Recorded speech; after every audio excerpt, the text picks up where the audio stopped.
আজকের ভিডিওটি তাদের জন্য যারা গরুর মাংস খেতে খুব পছন্দ করেন এবং গরুর মাথার মাংস এবং জিহ্বার মাংস খেতে অনেক পছন্দ করেন, কিন্তু জানেন না কিভাবে জিহ্বার মাংসটা পরিষ্কার করতে হয়। এই ভিডিওটি থাকছে তাদের জন্য। আর প্রথমে তার জন্য আমাকে করতে হবে একটা হাঁড়িতে বা একটা কড়াইতে ছড়ানো পাত্র লাগবে। সেই ছড়ানো পাত্রতে পর্যাপ্ত ফুটন্ত গরম পানি করে নেবেন। সেই পর্যাপ্ত ফুটন্ত গরম পানিতে প্রথমে জিহ্বাটা ছেড়ে দিতে হবে। ছেড়ে দিয়ে 3 থেকে 4 মিনিট জাল করে নেবেন। খুব সময় জাল করবেন না। আর যারা ডিপ ফ্রিজ থেকে সরাসরি বের করবেন, সরাসরি বের করে কখনোই এই কাজটি করবেন না। পর্যাপ্ত সময় নিয়ে এই কাজটি করবেন।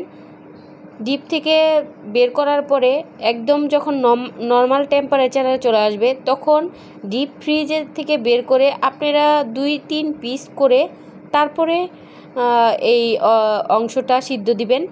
আর না হয়তো আবার আপনাদেরকে দ্বিতীয়বার আবার সিদ্ধ দিতে হবে।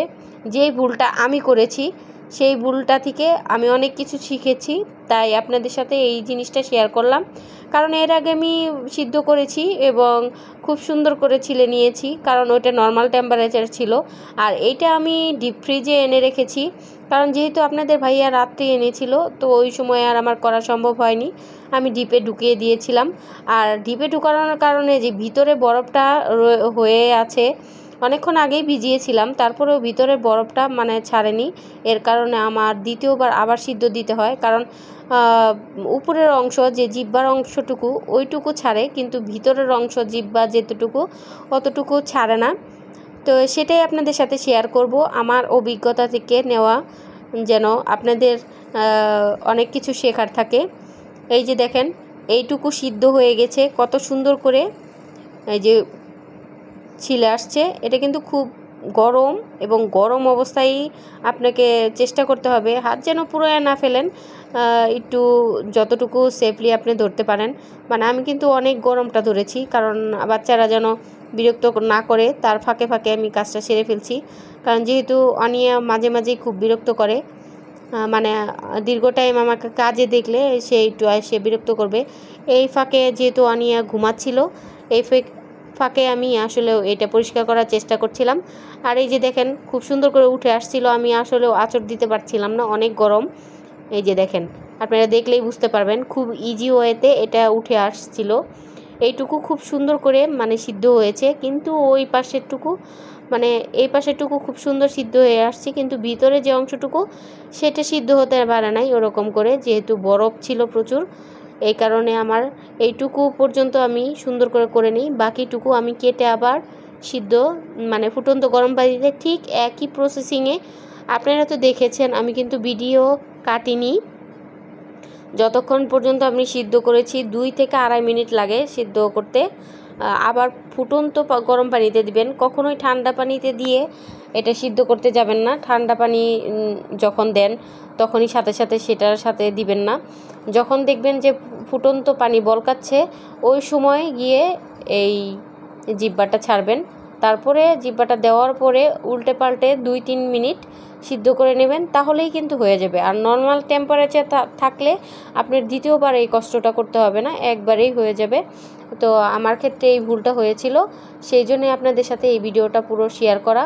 কারণ অনেক ভাই বোনেরা আছেন যারা নতুন সংসার করছেন, এখনও অনেক কাজ পারেন না বা জানেন না। আমি তো অনেক পুরাতন, যাই হোক, যদিও আমার সব কিছু সঠিক হয় না, তারপরেও আমি চেষ্টা করি সব কিছু মেনটেন করে চলার। আর হচ্ছে যে কাজটা ভালো পারে সেই কাজটা দেখে আমি অনেক কিছু শিখি, অভিজ্ঞতা নেই। যাই হোক, এটা আমার আম্মু শিখিয়েছিল জিহ্বাটা কিভাবে পরিষ্কার করতে হয়। যাই হোক, আপনারাও এভাবে শিখে নেবেন। এই যে দেখেন, তারপরে কিন্তু আমি আরও চেঁচে কত কিছু করব, আমি একটু অন্য রকমেরই এগুলি জিনিস কাজের লোক দিয়ে পরিষ্কার করে খাওয়ার মধ্যে আমার শখ লাগে না, তো ওইটা আমি খেতে পারি না। এই যে কালো কালো অংশ দেখছেন, এইটা চেঁচে চেঁচে একদম সাদা ঝকঝকে বানিয়ে ফেলবো।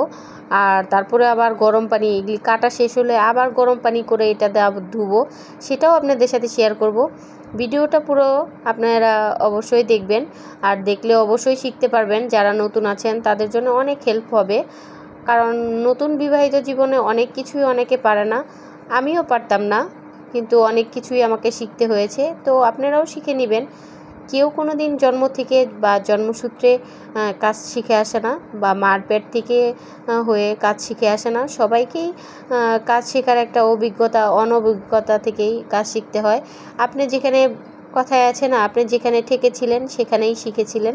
তো এইরকমই অবস্থা। এই যে এই অংশটুকুও আমার সিদ্ধ হয়নি ভালো করে, দেখছেন আমি করতে পারছিলাম না। এই অংশটুকু দেখলাম পরে কাটার পরে যে ঠান্ডা রয়েছে, তার মানে এই অংশটা সিদ্ধ হয় নাই। পরবর্তীতে আমি আবার গরম পানি করে পরে সিদ্ধ করে নিচ্ছি, আমার হচ্ছিল না। এই যে গরম পানি করে এই যে আমি সিদ্ধ করে এসে বসলাম, বাকি অংশটা গরম পানি দিয়ে এসে বসলাম। আর এখন আমি মনে করেন বাকি কাজটা করে ফেলবো। এই যে এখন সুন্দরভাবে এটা খোসাটা উঠে আসছে। গরমের কারণে, প্রচণ্ড গরম তো আসলেও হাত দিয়ে ধরা যায় না। আমি ছুরি এবং বটি দুইটারে ইউজ করছিলাম, যেটা যেভাবে ইউজ করা যায় আর কি। যখন দেখলাম যে পারতেছি না বটি দিয়ে, তখন আবার ছুরির সাহায্যে করছিলাম, কারণ গরম তো হাত পুড়ে যাওয়ার সম্ভাবনা থাকে। আপনারা যারা নতুন খুব সাবধানে কাজ করবেন।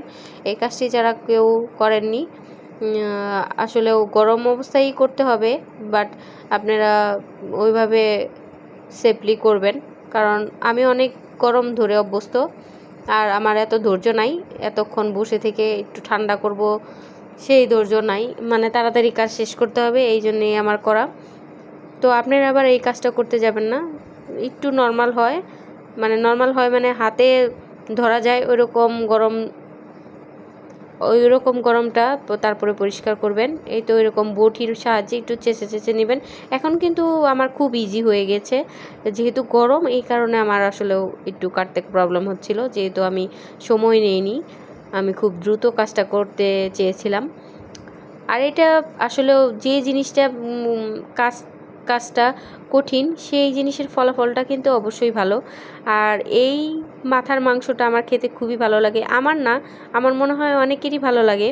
এই মাথার মাংসটা এবং জিহ্বার মাংসটা কিন্তু খুব কচকচে হয়, খেতে খুবই দারুণ। কিন্তু এটা যে পরিষ্কার করা এবং ঝামেলা আছে, এই কারণে অনেকেই এই মাথার মাংসটা কিনে না, বা খেতে পছন্দ করলেও এই ঝামেলাটা নিতে চায় না। তবে কিন্তু আপনারা যদি আমি যেভাবে পরিষ্কার করলাম এই প্রসেসিংয়ে পরিষ্কার করেন, খুবই অল্প সময়ই লাগবে। বাট আমার ওই যে বললাম না, আমি আর একটা ভুলের কারণে আমার একটু সময় বেশি লেগেছে, তো খুব বেশি সময় লাগবে না। তো আমার তো পুরো জিহ্বার মাংসটা নিয়েছিল, এই জন্যে অনেকখানি মাংস হয়েছে, প্রায় 1.5 কেজির মতো মাংস হয়েছে। তো এই যে আমি এখন ধুয়ে নিব। 2 বার ধোয়ার পরে আমি কিন্তু আবার চুলায় গরম পানি বসিয়ে দিয়েছি, আবার গরম পানিতে ছেড়ে তারপরে একটা বলক এনে তারপরে চুলা বন্ধ করে দিয়ে তারপরে এগুলি পরিষ্কার করে নিব। মানে এখানে ফাইনাল আমি ধুচ্ছি। আর যখন গরম পানিতে দিব, গরম পানিতে দেওয়ার পরে আমি কিন্তু একটা স্ট্রেইনারে ছেঁকে নিব, তারপরে আর কোনো ধুবো না। তো আপনারা এই হিসাব করে এই ধোয়াটা খুব সুন্দর করে ধুবেন। আমি পুরো ভিডিওটা আপনাদের সাথে এই জন্যই শেয়ার করছি, কারণ আপনারা যেন এই ভিডিও থেকে অনেক কিছু শিখতে পারেন। যারা এটা কখনোই করেন নাই এই কাজগুলি, তারা যেন পুরোপুরি এই মাংসটা কিভাবে প্রসেসিং করতে হয় সেটা মানে শিখে নিতে পারেন। এই কারণেই আমার পুরো ভিডিওটা দেওয়া। তো এই যে আমি 2-3 বার ধুয়ে নিলাম, এই লাস্টবার ধুবো এখন।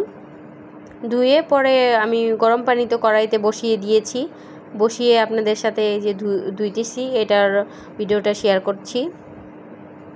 তো আমার ভিডিওটি ভালো লেগে থাকলে সম্পূর্ণ ভিডিওটি দেখবেন, আর অবশ্যই একটা লাইক দিয়ে যাবেন। আর যারা আমার পেজে নতুন আছেন তারাও, আমার একটা পেজ আছে যেটা আপনাদের সাথে শেয়ার করা হয়নি, অনিয়া লাইবা ব্লগস। তো সেই পেজে ঘুরে আসবেন, আপনাদেরকে আমন্ত্রণ রইল। আর হচ্ছে আমার যারা এখনও আমার চ্যানেলটি সাবস্ক্রাইব করেননি, অবশ্যই সাবস্ক্রাইব করে যাবেন। অনেক ভালোবাসা রইল যারা আমার ভিডিওগুলি দেখেন তাদের জন্য অনেক শুভকামনা রইল। আপনারাও দোয়া করবেন যেন আমি ভালো ভালো ভিডিও আপনাদের সাথে শেয়ার করতে পারি। এই যে আবার ফুটন্ত গরম পানিতে আমি মাংসগুলি দিয়ে দিচ্ছি। মাংসগুলি দেওয়ার পরে আমি কিন্তু চুলায় জ্বালাবো না, তখন এখন কিন্তু হাই হিটে দেওয়া আছে পানি।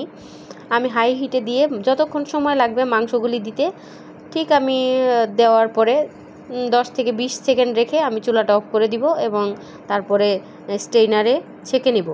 এটুকুই আমার কাজ। মানে হয়েছে বিজলা বিজলা যে অংশটা থাকে, মানে আঠালো যে অংশটা থাকে, এটা দেওয়ার ফলে এই অংশটা মানে বিজলা বিজলা এই অংশটা মানে চলে যাবে আর কি। যাই হোক, আপনারা কি বলেন জানি না, আমি এভাবেই বলি আর এভাবেই বলে থাকি। তো আমার ভিডিওটি যদি ভালো লেগে থাকে অবশ্যই আমার চ্যানেলটি সাবস্ক্রাইব করবেন আর আমার সঙ্গেই থাকবেন। সবাই ভালো থাকবেন, সুস্থ থাকবেন। আর পুরো ভিডিওটি দেখার জন্য সবাইকে ধন্যবাদ। আবার কোনো নতুন ভিডিও নিয়ে আপনাদের সামনে আবার হাজির হয়ে যাব। সে পর্যন্ত সবাই ভালো থাকবেন, সুস্থ থাকবেন।